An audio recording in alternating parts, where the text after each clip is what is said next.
Ito na po mga kababayan ang kakapasok na balita mula sa Global Daily Mirror kung saan inutusan na ng Korte Suprema ang Kamara ng mga Kinatawan at Senado na magkomento sa petesyon ni Vice Presidente Sara Duterte na maglalayong ibasura ang impeachment case laban sa kanya ayon kay Supreme Court spokesman Attorney Camille. Ting na ang parehong kamara ay binigyan ng parehong tag-10 araw upang isumite ang kanilang mga tugon. Talagang inaksyonan na po ng Supreme Court ang impeachment ng ating Vice Presidente, kaya may tagsa-10 araw ang Senado at Kongreso para magpaliwanag ang mga ito. Supreme Court on during its session today, February 25, 2025, acted on the following matters. In the case of Sara Duterte versus House of Representatives et al., Vice President Duterte filed a petition for certiorari and prohibition with a prayer for a temporary restraining order, or TRO, seeking to nullify the fourth impeachment complaint against her. She claims the impeachment complaint violated Article 11, Section 3, Paragraph 5 of the Constitution, which states that no impeachment proceedings shall be initiated against the same official more than once within a period of 1 year. The court required the House of Representatives, its Secretary-General, Reginald Velasco, and the Senate to comment on the petition within a non-extendable period of 10 days from notice. Samantala, Korte Suprema may ipinasasauli daw ang mga Marcos. Hoy, Mr. President, pati pala ikaw may kailangan na isuli eh. Sabi ng Supreme Court, hindi raw po sa inyo ang Paway Complex sa Ilocos Norte na pilit niya raw pong kinukuha. Here's another solianti. That process is well established and it has nothing to do with that. It has to do with the budget. That's President Ferdinand Marcos Jr. saying na walang halong politika ang pagpapasole ng confidential funds kay VP Sara. Oh, ito pa, isa pang walang halong politika, President BBM. Fresh off the press na desisyon ng Korte Suprema. Hindi raw po pag-aari ng pamilya ninyo ang 500,000 square meters Paway Complex sa Ilocos Norte. Yung Malacanang of the North, hindi rin daw po sa inyo yun. Ganito kasi yung nangyari dyan. Noong 1978, inamtiyan ng diktador na si President Ferdinand Marcos Sr. ang lupa. Ipinarenta niya sa Philippine Tourism Authority. Under the lease, gobyerno ang gagastos para ma-develop ang complex. And after 25 years, wala, kay Marcos yung buong property. Nyamatan, ang swerte naman ng Marcos family. Kaya sabi ng gobyerno noon at sinasabi na rin ng Supreme Court ngayon, illegal yung lease ng tatay. Simula 2005 pa lang, sinusubukan na ni BBM, yes, si BBM as the executor of the Marcos estate, na kunin yung property para mabigay sa pamilya niya. At pinipiil niya pa nga ng renta ang gobyerno.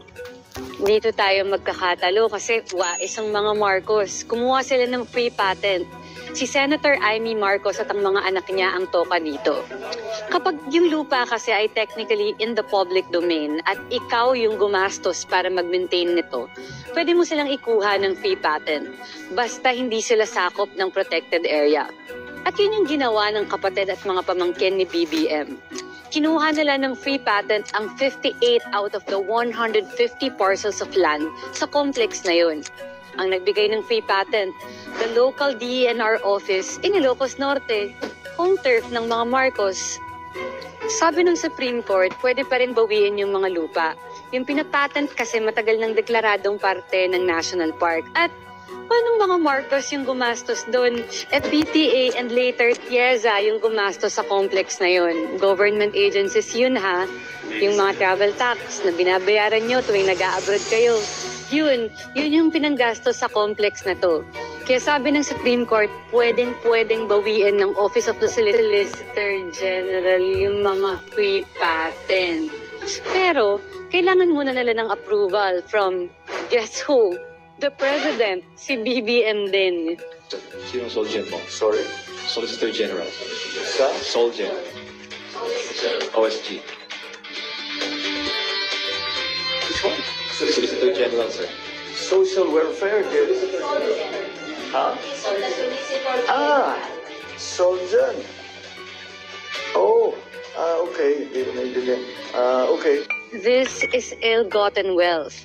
It belongs to the state and therefore the people.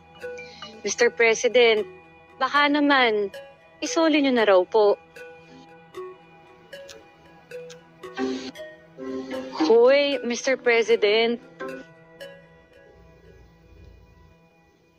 And therefore, the people.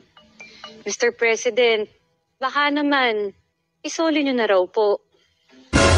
Maraming mga magagandang idea ang mga mayor at saka ang mga provincial government para mawala na talaga ang mga nakatira doon sa loob ng danger area 4 kilometers. Ano mailabas natin sa 6 kilometers.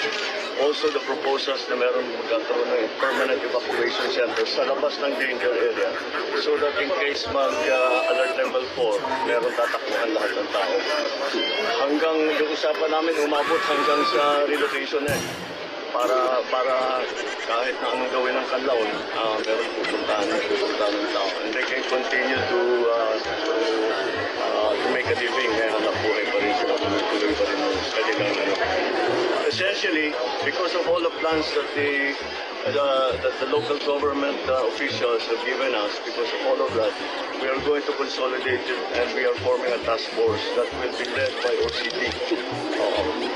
Kasi there are maraming agencies ang kasama dito sa mga pinaplano natin.